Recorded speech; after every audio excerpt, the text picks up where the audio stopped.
Hi, everybody. Welcome to tonight's Leading WiN in Art webinar.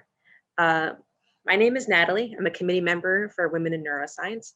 If you've been to our events before, you probably know the protocol by now. We like to start with like a quick breathing exercise to kind of refresh ourselves. I'm sure a lot of us had a long day. You might be scrambling to your devices right now to join the meeting with us. And so just take a moment to ground ourselves, be in the moment so that we can glean as much as we can from tonight's panelists and, walk away with a lot of insight.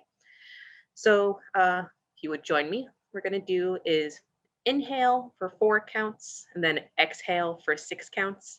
And we'll do this 3 times. I know that sounds like a math problem or like a protocol for immunohistochemistry, but just bear with me. So again, inhale for 4 counts. So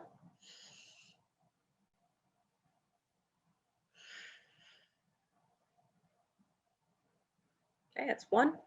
Again, in.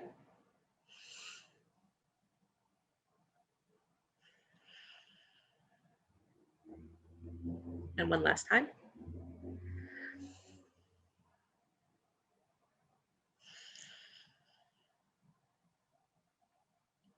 Okay. Hope you feel a little bit more decompressed with that. So moving on to starting our event.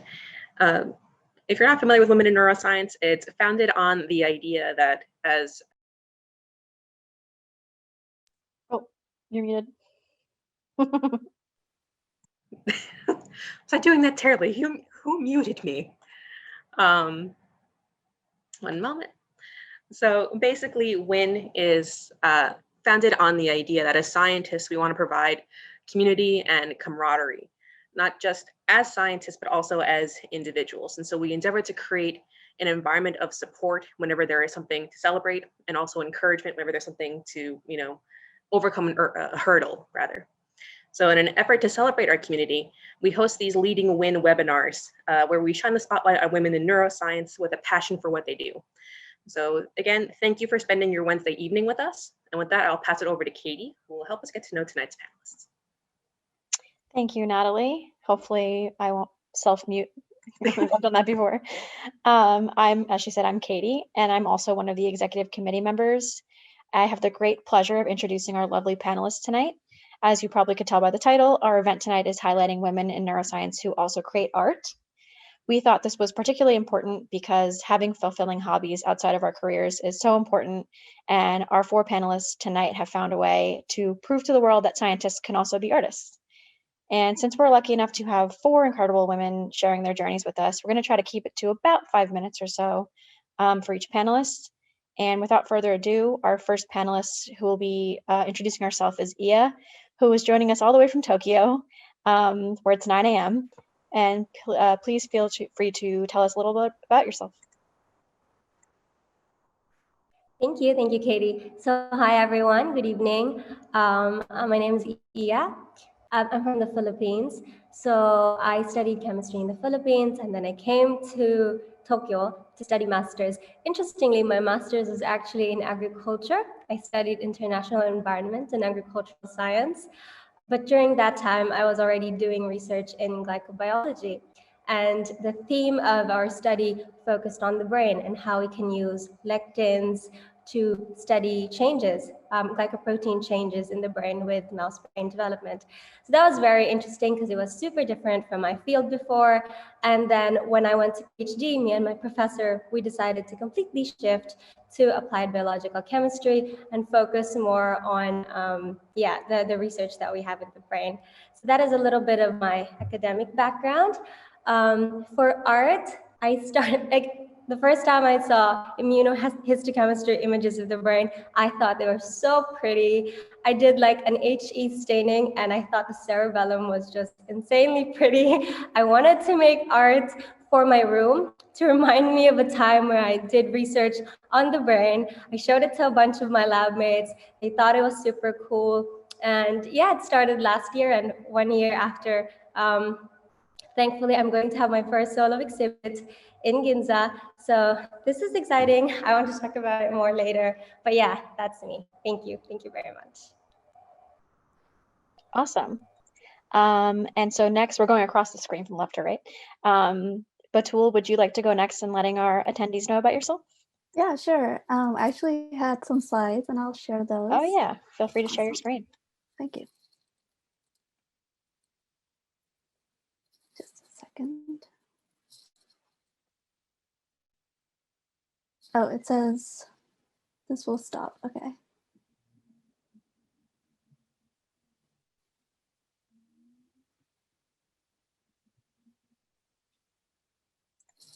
All right. And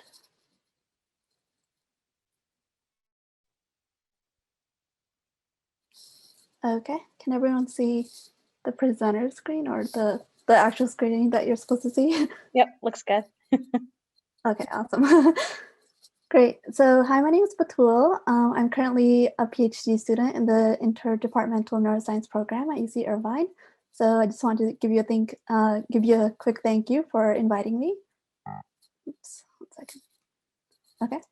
So I'll go quickly kind of through my journeys in both art and science and the nonlinear paths that they've taken. So in art, I had an interest of doing visual arts since I was a child. My mom was an artist, or still is an artist, and I was continuously like absorbing art lessons through her, and just was always surrounded by art books and etc. So what happened was, like, in college, I was somewhat consistent in making art, but stopped engaging in art after college. So I was completely immersed in my research and just wanted to really focus on that. But then I realized, like, I needed a pressure release valve, and art was really this release valve for me. So I set aside at least like once a week to practice art, and I began making brain related art. So this is what I do on my iPad. And my path in neuroscience was even more unpredictable and dynamic. So my initial interest in neuroscience began in high school, and I pursued this interest in college by taking lots of psychology and neuroscience classes. And then I focused more and more on Alzheimer's disease and vascular health and how this impacts Alzheimer's pathology. So I went to Columbia for my master's, and then I did research laboratory work with a scientist who's here right now, actually, Dr. Adam Brickman. And throughout this time, I was set to go to graduate schools, and I applied multiple times, and I actually got rejected more than twice, or 2 cycles. So, so I was pretty persistent, and eventually, after publishing and getting more research work under my belt, I was accepted into a program at UC Irvine. So really happy over there. So this is just a diagram I made in preparing for this presentation. And I thought this would capture kind of my idea of how art and science are integrated. So as depicted by the neuron, you can imagine it getting lots of different inputs, and you can also imagine it getting or giving outputs as well. So inputs like creativity, perspective, design, and then outputs like development and innovation and interpretation and others. And there's just a quick, a couple more examples of what I've made for brain art. And lastly, to just go over some other quick facts about me, I love my cat, Bonnie. She's always uplifting me every single day. I enjoy coffee, but most importantly, I attribute my success in academia to my friends and family who've supported me throughout the years. And I also wanted to give a quick thank you to my current and past academic mentors, including Adam Brickman and Mike Yasa. And thank you all for being so patient with me and listening. And I look forward to answering any questions. Great. Awesome. I feel like I could have looked at that all day, that one with all the words on it. It was like, Thank you. yeah, it was so cool. I'm gonna have to look at that again later. No problem. And so the next panelist we have to introduce ourself is Christine. So feel free, if you have something to share, feel free to unmute and let us know. Hi, everyone. I didn't prepare any slides or anything, but I'm super happy to be here and talk with all these other lovely panelists about science and art. I really loved, Batul, your analogy about the inputs and outputs, because I totally feel the same way about being an artist and a scientist is kind of integrating the things that are around us and transforming them based on our own perspective and skills, and then creating something brand new. And I feel like that's really at the heart of why I am both a scientist and an artist, is this kind of obsession with wanting to do something that has never been done before, that's challenging to me and is completely new and unique. And so that really drives much of what I do. I'm currently a PhD student as well. I'm a 7th year now, so I'm a very, very senior PhD student in the neuroscience program at UC Berkeley. I do systems neuroscience, circuit neuroscience techniques to understand how an aversive, high aversive dose of nicotine acts on the reward system. So I look at dopamine cells, their inputs and their outputs. But I am hoping when I graduate in the spring to transition to doing human research. So right now I do research in mice, and I would really like to understand the neural circuits that are involved in the brain's response to psychedelic hallucinogenic drugs. So I'm very interested in how these small molecules, these drugs actually change the brain over time. And that's kind of what got me originally interested in neuroscience, was reading books about neuroplasticity. I just think it's very, very cool that our experiences, our environment, and just the intrinsic processes can totally change the way that we perceive and interact with the world. And I'm really glad to have art be part of that. I never really thought of art as a possible career for me. It was kind of like Batul mentioned, just a pressure release. It's a way of expressing myself. It's a tool that I have to relax, to create something new, or just to play. And I was able to finally, in grad school, I started having time to pursue art. Like, I never took really like formal art lessons or anything like that before, maybe dabbled here and there in school. But I actually found that I had way more time for some reason in grad school, when I wasn't like working a bunch of jobs in undergrad to afford to work like for free in research labs. And then I was like, okay, now that I get paid to do my job, what am I going to do with all my free time? And that's when I really started exploring. And I feel like I still don't really know my art style yet. I feel like that's going to be a journey that is going to take many years, maybe decades even, to figure out. But for me, it's totally just a process to kind of get to know myself better. Awesome. I totally hear you on the figuring out your art style thing. I've been trying to also do stuff during quarantine. I'm like, who am I? I don't know anymore. But our last and certainly not least panelist, we have Dwainika, who is joining us all the way from the UK, where it is officially after midnight. So thank you so much for doing this, even though it's at an extremely inconvenient time. And whenever you're ready, feel free to introduce yourself. Okay, so hi everyone, I'm Dwainika. I do have slides, so I'm just about to share my screen. Okay, hold up. Right, so yeah, so I'm Dwainika. I am a PhD placeholder in cognitive neuroscience at University College London, and this will just be about like my journey to neuroaesthetics, because I know it's a novel field and a lot of people haven't heard about it. So yeah, so for me, just talk about the fun stuff first. I'd say that I'm in performing and creative arts, in the sense that I practice across the arts. As you can see here, we've got an example of poetry, dance, singing, acting, photography. Basically, if you want something in the arts, I can rustle up something and do it for you. That's basically how I see myself. And then when it comes to science, I'm in neuroaesthetics. And just to define that for anyone that doesn't know, that's a novel field of research which uses fields such as biological theories, psychology, and neuroscience to investigate the socio-cognitive processes that contribute to the creation and aesthetic response to art. And oh, hold up, let me see. Okay, so sorry about that, it's the little cursor thingy. But yeah, so okay, so yeah, in terms of neuroaesthetics, I'm in performing arts, so I like to look at dance and theatre. That's my favorite. And I also like psychology, and I'll explain how I got there. And I'm interested in social engagement and cognition.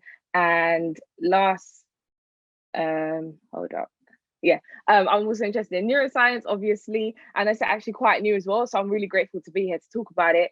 And I'm interested in the neurocorrelates of the social engagement and cognition as well. And can you all see my slides without any obstruction, just out of interest? Yep. Okay, great.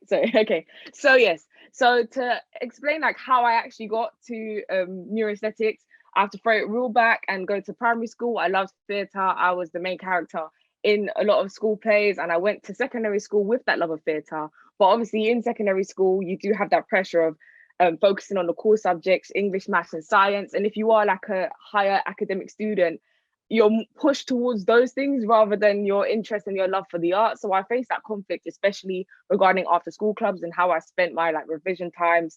And I realized that I didn't like this. I didn't like this conflict. I didn't want to compromise. I wanted to do all. So then I went on to sixth form and I thought, okay, you know what, I'm just going to build my interdisciplinary base there. And as you can see, the subjects that I chose, I got to choose sciences, social sciences, English, and acting as well. And then after that led me on to doing my undergrad in psychology at City University of London. And initially, I actually wanted to do a joint degree. I wanted to do theatre and psychology at the same time, but the modules were not accredited by the British Psychological Society. So I thought, you know what? I'm just going to do psychology and I'll do all my artsy stuff outside. So some of the pictures that you saw was basically me doing my artsy stuff outside of uni.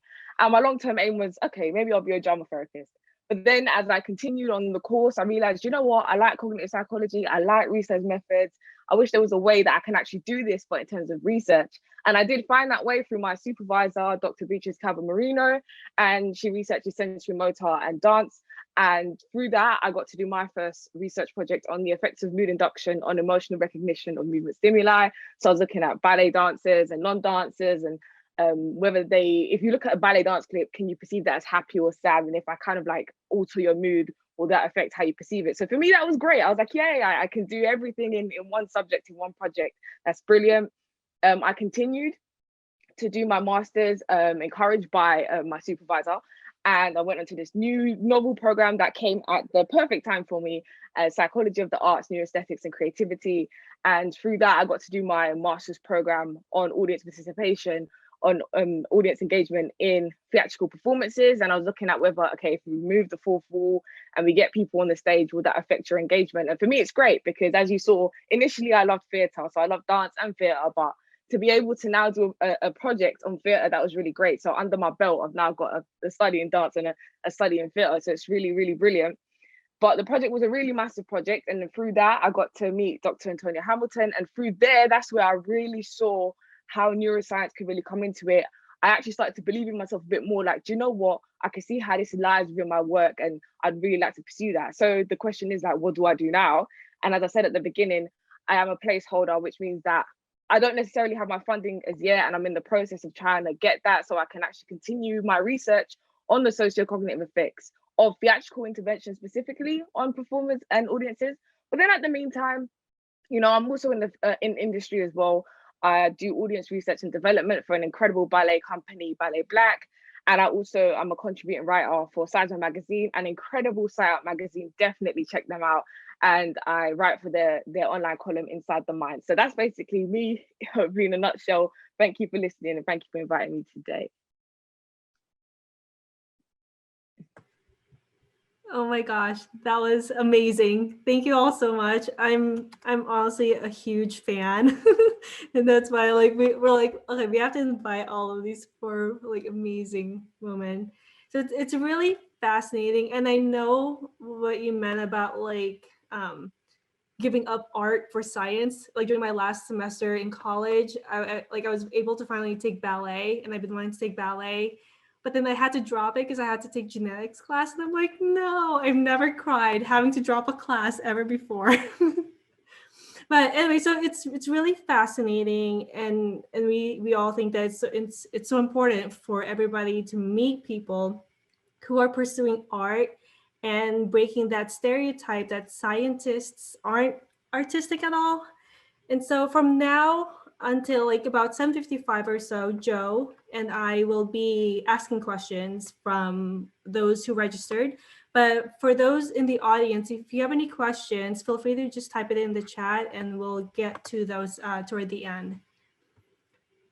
So when people find out, for the panelists, when people find out that you are an artist and a scientist, do you often get asked of like, how do you find time to do all of that on top of being a grad student? So I guess this is more of a time management question of how do you balance and integrate the two fields of art and science? And we can go in order also. I think Ia maybe had some connectivity issues. I don't see her here anymore. So I guess I'll start, especially as someone who's had 7 years of experience in grad school. I can definitely tell you all about that balance, which I think is the key word. There's a lot of prioritizing that needs to be done. For me, it's very much like a seesaw.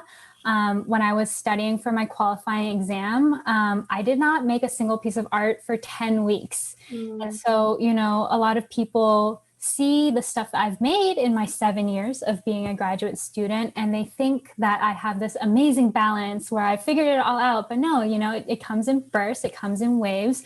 Maybe when there's a lull in my research, for example, during the pandemic, I spent a lot more time at home and I had more time to spend on art. But during crunch times of research, definitely a lot of things get put on the wayside, including my art. And I always try to prioritize, you know, basic needs like sleep. I always try to get 8 hours and stuff. So I try to keep art very high at the top of my priority list when I can, but because for me it's important that it is something that I continue to enjoy and something that is a release for me.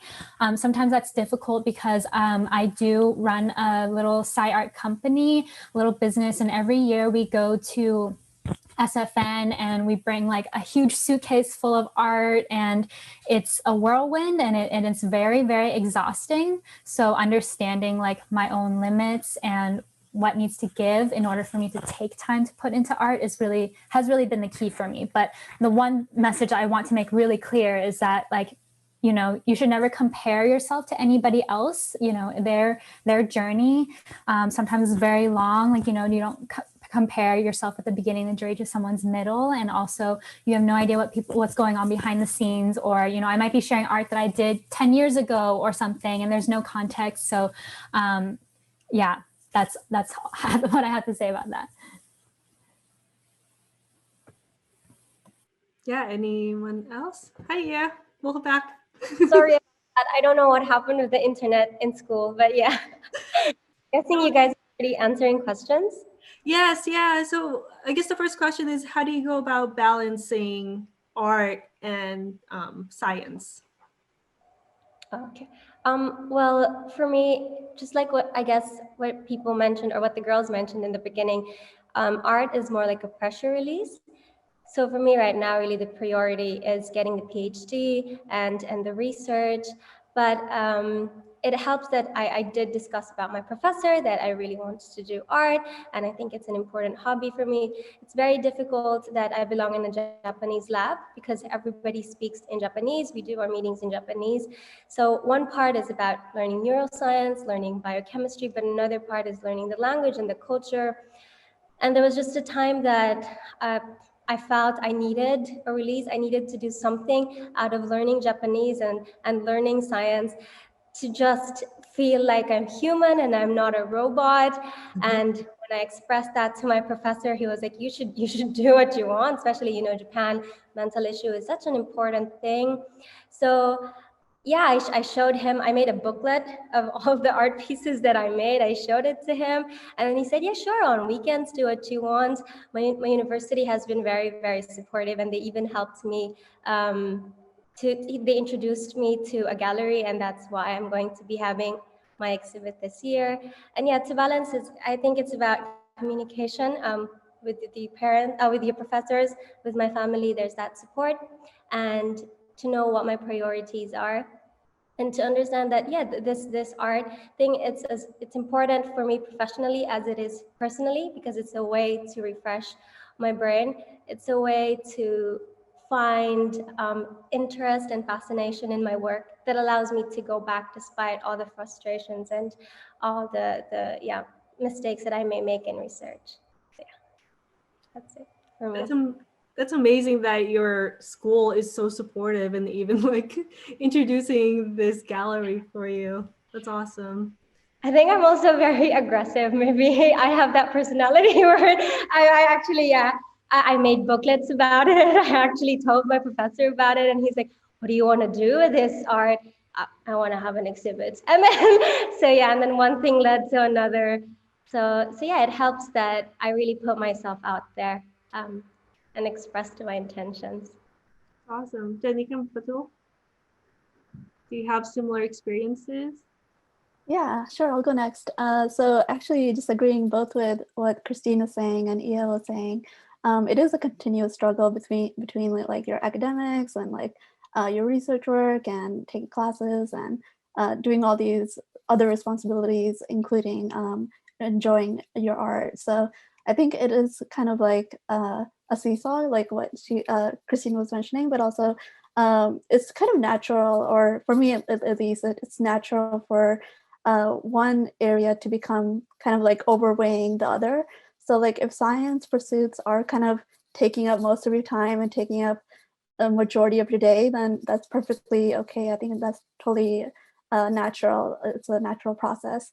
So, but what is important for me at least is to just set aside like a block of time, like either during the weekends or once a day, like at some point in the day when I'm not thinking or stressing out about classes and research, to just enjoy and take out my art materials or my iPad and think more about art. And also I find it like it does help in the balance in that it kind of fuels the other side. So art really kind of pushes you to think beyond those boundaries and think more creatively. And then in research, you're getting that kind of benefit from art. So I find it important.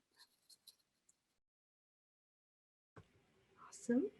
Janika, how do you balance all of your arts, like from dance to theater and photography? Like, how do you balance all of it? So for me, I feel like, okay, so I have to obviously speak about undergrad, well, bachelor's, and then my master's. And I feel like for those that know me, I was in and out in the sense that I was focused at uni, but then I did everything outside of uni. So these not even extracurricular, to be honest, because they weren't a part of the uni. Like I was literally like gone. Like I like being in lots of different detached organizations at the same time. And it did so happen that a lot of things didn't really clash. I think from my memory, I don't know if my friends would say otherwise, but they didn't actually clash at the time. But I know that today is quite funny because I was speaking to an art group that I'm a part of, and then they were like to me, "So, like, how's your dancing going?" I was like, "Oh yeah, like I did like ballroom basically from, I think it was like first year, first term when I did my master's, and then I know that I stopped basically around exam time for my master's, and I wanted to obviously continue that this year, but obviously couldn't. And then I thought to myself, you know what? I literally said to them, I know I'm not dancing, but I'm researching dance. And I think that's the benefit of being in neuroaesthetics, is the fact that my research will emulate the space. Like I'm still really active in the creative process and how I design my research. And because I'm in a stage where I'm now planning what I want to do when I hopefully get to do my PhD, I am planning a project that is very immersive with me as an individual in that space. So I feel like it's a little perk being in a field that's actually merging the two for you. And as you saw, like all the jobs that I do as well, they've already merged the field for me. So I feel like for me, it was just having everything done at the right time and having all these initiatives come about, because they're very new actually, at the right time. That works really, really well for me. So yeah. It's wonderful. I'm just double checking the chat to see if we have any questions, and we don't, but again, just reiterating, anyone's free to submit one for our panelists. Another question we have received was if anybody has any advice for those who are meeting resistance trying to pursue both paths.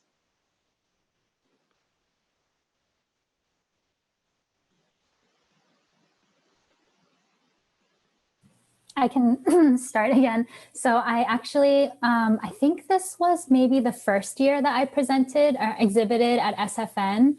I was invited to the presidential dinner reception that like a lot of the PIs are invited to. So I showed up and it was like a mostly empty ballroom with lots and lots of old PIs. Fortunately, I found my PI and I joined him at this big table with a few other PIs, and they asked me, "What are you doing here?" And I told them about my exhibit, and that's why I was invited. And then one of the PIs actually said, like, not even to me, my face, but my PI, "Wow, I would never let one of my students do art." You know, like, he was basically just insulting me and the reason why I was there in front of my face. And I was just so in shock. Like, I couldn't even collect the words to respond. But my PI jumped in immediately and just reacted like, "Why would you even say that?" You know, it's like, as long as, you know, my students can get their research done, like, they can do whatever they want on the weekends. And look, like, it's brought Christine, like, she funded herself to come to this conference, and like, if she communicates science, this and that. And so that was like a huge moment for me to realize like how supportive my mentor was, even though I didn't realize it that much at the time, because he, you know, he's not really an art guy. He's just like, "Okay, great job." But, you know, that's not his world. But to have him stand up for me made me realize like how truly supportive of the environment that I was in, that not everybody probably gets to be in. So I think, and this is something that Ia kind of alluded to, and I think Doinica has really curated for herself in her career, is having a coalition of people who support you.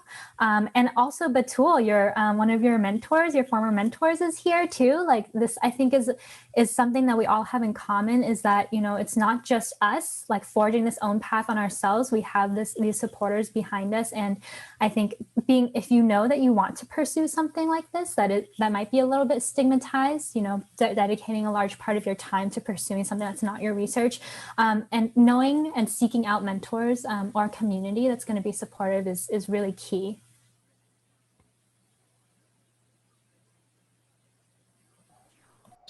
I think I just want to add to that as well, because there is resistance from the science community. I would assume like there would be professors that would think it is very unique, the thing that we're trying to pursue.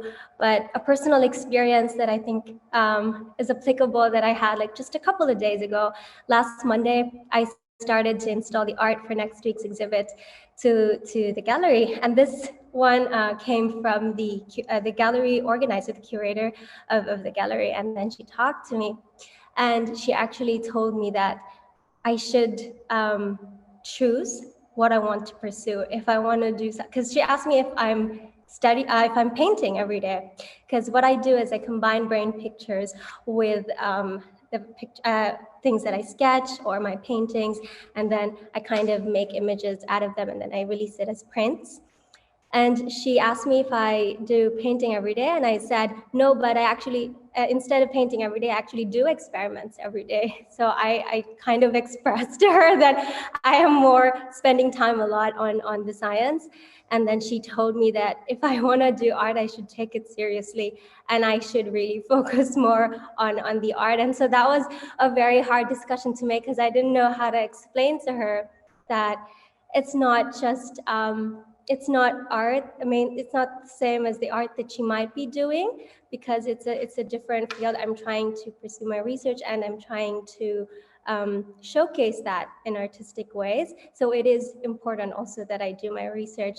But yeah, going back to what Christine said, I told this to one of my mentors, and she's like, "No, that's her opinion, and then you should just take it and learn from it. But that is not 100% the same experience as what you're doing, because what you're trying to do is different from what she's trying to do, or what she has been doing her entire career." So yeah, for those meet resistance, just focus on your why, I guess, and why you're doing it, and just go back to your mentors, because these are the people that will help you and support you in your journey. Yeah, just going off of what both of these great ladies are saying, I feel like from a broader perspective, like I feel like it's important not to apply too much pressure on yourself, like when you're trying to balance these two outputs and I guess like forms of work. So if you're facing a lot of pressure from just working on your lab projects and getting a lot of attention just from school, etc., then try not to feel guilty about like not making enough effort in art or not making enough output and productivity, because overall, like, it's about your own mental health and just trying to prioritize that most forth. And I think for me, it's especially been helpful to having mentors like both of you are saying, to support me in this art journey, and even just kind of merging the two fields for me. And so, especially during my time in Adam Brickman's lab, he's been super supportive of me kind of creating this art, and also just creating visuals and in different types of publications. So I've kind of hugely benefited from that type of mentorship. And I guess I will say that, I mean, you can see from my journey, firstly, I've actually had a lot of women in neuroscience that were actually really influential across like my journey in terms of who was supervising me and the course leaders, etc. So I'd say that I actually didn't seek that out. It just so happened. So I guess my advice would probably be to anyone coming up would be, now you know you can actually seek this out and sort of see whether your supervisors are the right ones for you. Because mine was by chance, but I feel like it's for me to get that knowledge to tell other people that when you're looking at courses and programs and modules, actually look at what is best suited for you as well. Not necessarily, okay, go to this university because this is the best university. It's like, okay, is this program right for you? Is this module right for you? Is this supervisor right for you? And then I guess my other side of the advice would literally be like, listen to your instincts, because for me, I got that instinct when I was a teenager, when I was doing my GCSEs, and I was like, you know what, I don't like this. I'm going to merge this, and I don't know how. I didn't know what interdisciplinary was. I didn't know what neuroaesthetics was, none of that. But what I knew is that I like it all, so I'm going to do it all, and that's just how it's going to be. And I know that might be easier said than done, but literally my advice all the time is always like, do what you like. If you like art and you like science, etc., then do it. And I feel like life will find a way to basically make it work. But obviously there's things that you have to do as well. And as I said before, you know, being in the right places, right people. But if you just listen to yourself and listen to how you feel when you're doing certain things, like your body will tell you what you love and what you should be doing and what you shouldn't, etc. So yeah. I love that, like listening to yourself also and taking time to make sure. But yeah, having great mentors is amazing. We do have a question from the chat, and it is from Katie, one of our own. And her question is, do you ever find that your art can be a source of frustration despite its utility as a pressure release? How do you overcome artwork that you're not fond of or mental blocks when creating art?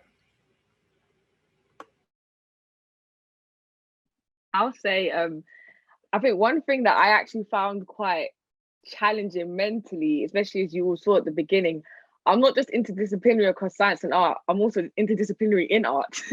And then the problem is, and I think someone was mentioning it earlier about the fact that you haven't found what it is that you want to do yet in art. Like, you don't know what you want to establish as yet. You're still trying to find your creative process or what's best for you. And I feel like the major challenge for me was kind of like, when you are in everything, like, how do you give everything 100%? Like, you have to come to that terms where you're like, okay, I might be doing ballet, but I probably won't be you know, the best ballerina, or I'm doing ballroom and I probably won't be on Dancing with the Stars or Strictly Come Dancing, or I'm doing photography, but I probably won't be. I mean, you could be, but it's just that in the reality of it all, the time that you're taking, because you're splitting it up across lots of different things, it means that there are certain places that you may not get at a certain time as well. And it was one of my friends actually in a nice collective that I'm a part of. They basically said to me, you know what, you need to know what you're doing. Like, just know that if you are a choreographer, you can choreograph. It's fine. You don't need to be the dancer being at the front of the stage. Like, if you're good at choreography, you can still do your choreography. Even if you're not doing it all the time, you might be doing science sometimes, you're still a choreographer. It doesn't make a difference. And I feel like you have to kind of, take it easy on yourself and realize, do you know what? There's no measure to what you produce in art that makes you an artist. The fact that you're making something, if you identify this and define it as art, then you're creating art and you're an artist. And I had to basically be so easy on myself and be like, it doesn't matter. Like, me taking my pictures that when I do photography, I'm not trying to be a photographer. I just genuinely like nature, and I take a picture of it and I put it on Instagram to collate it. And then I thought, oh, do you know what? This is nice, but let me kind of like be a little bit professional about it. That's good enough. You don't have to prove yourself to anyone because you're just living and you're just being. So yeah.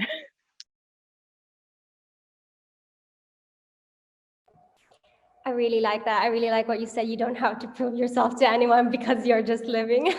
Because yeah, I've had that a couple of times too. Like, why is she doing art? What kind of art is she doing? And there's a lot of people that saying that it's only because your lab is supportive. It's only because of whatever privilege point you have that you can do art. But yeah, for me, like, just I want to do what I love and I have the opportunity, so I'm gonna go for it. You know, some people might like it, some people might not like it, but this is as much for me as it is for everybody who looks at my art.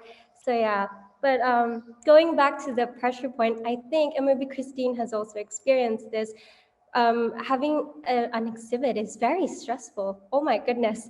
I was going back to it, and this was supposed to be just a pressure release. So in the beginning, I just started sketching. It was quarantine. I wasn't able to go to the lab, so I thought it was a really relaxing activity. And then here comes the logistics of doing, like, running your own exhibit and printing, making websites, contacting people. It was so stressful that I was like, here I am taking my most relaxing hobby and putting stress and pressure on it.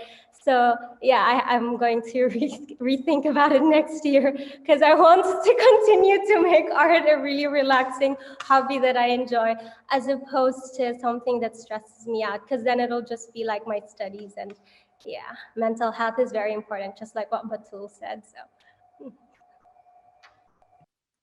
Yeah, and just following up on that, so I think it's really important to kind of have this perspective that it's not all about like how others will view your art or how others will judge your art. Like it's more about your own creative process and your journey through it. So for example, like I had this weird moment where I made this like portrait of my sister-in-law, and I sent it over, and I was super excited for them to see it. And then all I heard back was, that looks nothing like her. Like you made her look really bad in that portrait. And I totally like broke down crying for that.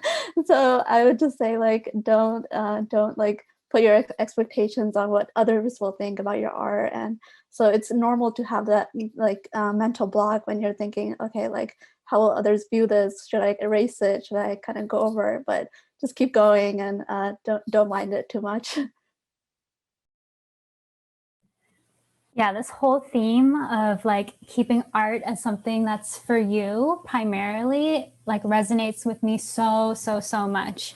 For me, like my peak ability to make art like has this like very sharp peak, and it's totally dependent on stress. You know, if I don't have enough stress, then I'm never going to do it. If it's too much stress, I'm also going to be like kind of paralyzed to even approach it.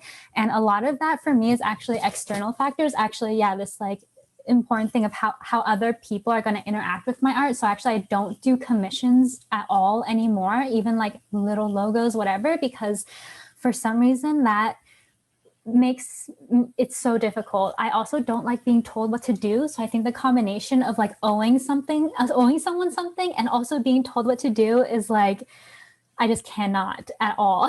So I don't do commissions. If anyone emails me, I those are the fastest emails that I respond to, because it's always just no. But at the same time, you know, a lot of the motivation that I get to make art is because I know that a lot of other people are going to enjoy it and like it. And so these like enamel pins and little jewelry designs that I make is totally for other people, but it has the fire has to come from within. So yeah, to answer Katie's question directly, yes, I very frequently find that art is a source of frustration, but I've learned to identify when it becomes frustrating, and I just try to cut that off and put it aside. And so I guess this is a tip for Ia, is, you know, to agree to only exhibit once you have what you want to exhibit. And then so you're still creating for yourself, but then you just have an opportunity to share it with other people when you're ready. But yeah, I found the motivation the other way around, like, oh, I have a deadline, so I need to make excellent art to meet that deadline. It doesn't work. It works for science. Like, okay, I just ran into the lab today and yesterday to do histology because I can do that. But if I need to do a painting by tomorrow, I'm sorry, it's just not going to happen.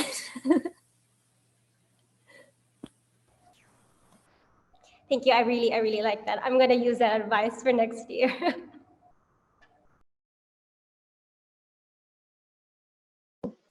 Thank you all for your candid answers on that question.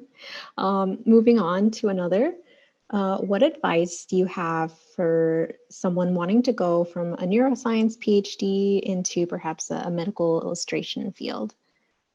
If anyone can answer.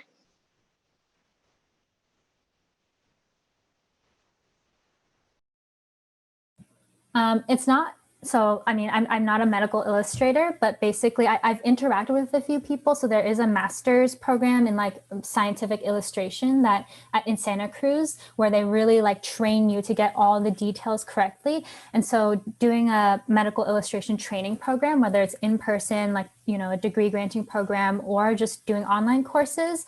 There's also, I think, like a National Medical Illustrators Guild that you could join. And I think they have meetings. I'm not really in tune with this community, but what I can say, like, just generally is that getting in touch with this community, immersing yourself in it, like creating. So one of my things that I do for any hobby or interest I have is like, I just make an Instagram for it and I just follow like everyone interesting in that community. And I'm just like, you know, it's only information from that community that I get, and I get inspired and I get leads for different resources. And then posting everything that you do, maybe not everything, but, you know, as often as you can, that's like medical illustration related. So you can start getting feedback, even in the form of like what gets the most interaction. You can see what people like, you know, that's data. But then also starting to make connections with people, because in the end, a lot of opportunities are going to be from your portfolio and your network. So I think just basically building those two things, taking gigs, even if they are, you know, below what you want to get paid eventually, if there's something that like, I think there's this like really great saying, like 3 Ps, like if it's your passion, the price, and your purpose or something like that. I don't remember what they are, but basically, you know, if it checks enough of the boxes for you to grow and to fulfill yourself, then you can go ahead and do it. And so I would say, if you want to do something, just start now and don't put too much pressure on yourself, you know, to be even good at it. But like the fact that you're starting is like, you know, that's amazing. And then you're going to get somewhere eventually, as long as you're persistent.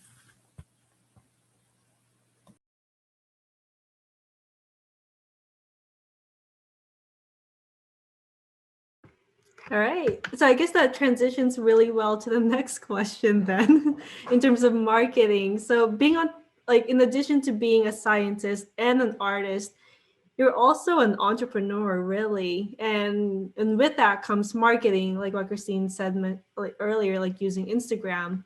So do you have any tips for anyone wanting to put their work out there? Did you have to learn how to create and like design a website on your own and like start coding, or did you collaborate with any other people to put your work out there? I'll go first, I guess. So I guess I have a short answer for this, since I just started maybe like a couple years ago, kind of introducing myself to social media and putting myself out there in terms of art. And so my biggest, I guess, advice would be to have multiple social media outlets where you're getting attention not only from Instagram, but also Twitter and other media platforms like Etsy. So, and I would say like you'd be surprised where the most attention and the most energy and buildup of this like excitement comes from. Because, for example, for me, I thought Twitter would be mostly just academics and mostly people just interested in science, but I got a lot of excitement towards like my art as well. So I would say just put it out there, and you'll be surprised by the outcomes. For me, I'd say that initially, actually, because obviously, as I said, my photography, I was just putting it there to build a bank that was outside of my camera roll, basically. But then when you have that realization, when you're like, okay, no, I actually want to lay this out properly, I actually want to utilize this properly, even if it's not to gain profit from it, but I just want to make sure that it's that it's aesthetically pleasing, etc.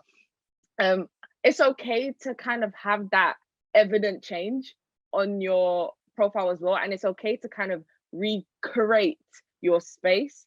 And I think someone was saying earlier, like, think about who you're following as well, create that social media space. I've seen that, but specifically with science, on Twitter, creating that space means that you're connecting with the people you want to connect with. You're seeing what you need to see on your social medias. Be really strategic with how you use your social media.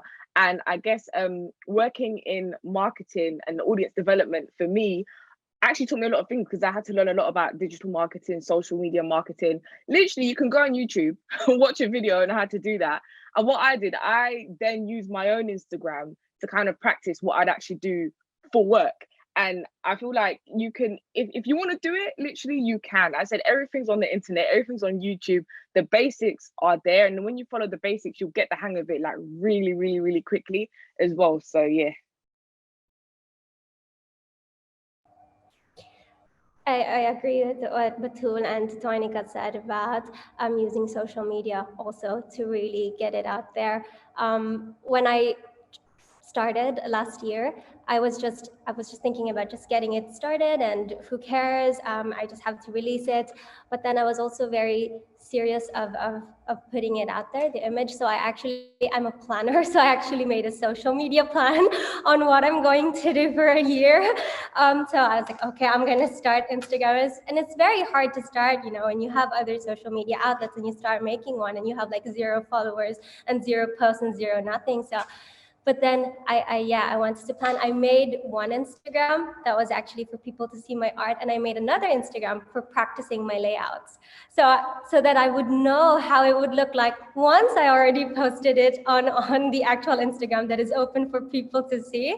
So I had like an IA experiment in art practice Instagram that was very private and had like 0 followers and 0 nothing. So I could see the layouts. And then, yeah, I talked to a lot of my friends. I had photographer friends. I had this plan of posting every month. So when I realized that I'm going to have an exhibit in December, I found out about it as early as March. So from then, I already had that calendar of what I'm going to do. I have 4 art series. So when am I going to release it? Who am I going to contact? Things like that. And then once you start sharing or talking about your art, opportunities will come. For some reason, like people will start contacting you, like, and I'm at like Rose, for example, and there's opportunities like this. I learned about women in neuroscience. I learned about Pinoy Scientists, which is a platform that features Filipino scientists. And then you get introduced, similar to what Christine said, once you follow a bunch of these communities that are related to your work, you get updated on what is in the loop, and then you can join, and then it just becomes a vibrant community. It allows you to share your work even more. Yeah, I definitely just want to echo the whole community-based aspect of marketing. I know a lot of people think of marketing, like they think of networking as kind of like dirty words because of the inherent like theme of self-promotion. But I really don't think it has to be that way. And in fact, like I'm constantly surprised by like the success that I had on social media when my goal was mostly just to build community. I was like really didn't feel like I fit in early on in grad school. So I like went to the internet to go find friends and it worked. But a lot of my interactions were basically, you know, really looking for people that I resonated with, amplifying them and supporting them. And in return, they supported me because, you know, it's just human nature to keep an eye on someone who's being supportive of you. And so I think it's very reciprocal in that way, and not in like a gross way, but in very much of like a you go you, and then they're like, yeah, you too. And then so you kind of build this extremely supportive, positive network. And so I think, you know, if that is part of any reason why, you know, anyone out there might be hesitant to kind of start putting yourself out there because it feels very focused on yourself and on self-promotion, which feels gross, like it really does not have to be that way. Like, yeah, put your stuff out there, like, you know, like a gallery of what you've created, but you can spend most of your time amplifying other people, commenting and encouraging other people. And it doesn't have to feel like you're only spending time promoting yourself. What you're doing is just tracking the progress of your growth and then rooting along other people as they grow too.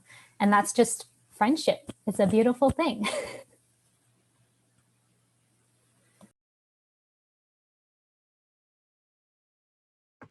I love it. Oh, Christina. Here you go. Yeah, no, I was just going to say that's such a good way to phrase it. Like, I really like the way that you said that's friendship, because I do feel like there's always this kind of like understanding that networking is bad. So that was a really good way to view it. But I think that's a good place to stop. I feel like I could keep asking you guys questions. I love hearing your answers. But thank you so much to everyone, both those in attendance and especially to our amazing panelists. We hope that this has been both interesting and fun for everyone. I know I was having a lot of fun. And definitely go check out all of the art that all of our artists are making. We have them linked on our Twitter, so feel free to go check it out, and hopefully you'll set your eyes on something that you love, as long as it's not commissioned. After all, it's a good time to support some small businesses. And we're hoping to have several more webinars over the next few months on various topics, such as non-academic careers, entrepreneurs, balancing family and career, surviving grad school, which I know everybody's eager to learn, and getting into college. So if you or anyone you know might be a good fit to be one of our featured panelists, we encourage you to fill out our Google form, where you can nominate other fellow WiN to be the panelists. The link to nominate is available in our Twitter bio, so feel free to go ahead and check it out. And then also after this, we're going to send out a super short feedback survey just over the next week or so that we can make sure that we're kind of constantly improving and making these webinars everything that you guys want. After all, this group serves to help all of you out. So if you could just fill that out, that'd be greatly appreciated. But thank you once again for tuning in, and we hope to see you all again soon. Bye, everyone. Thank you.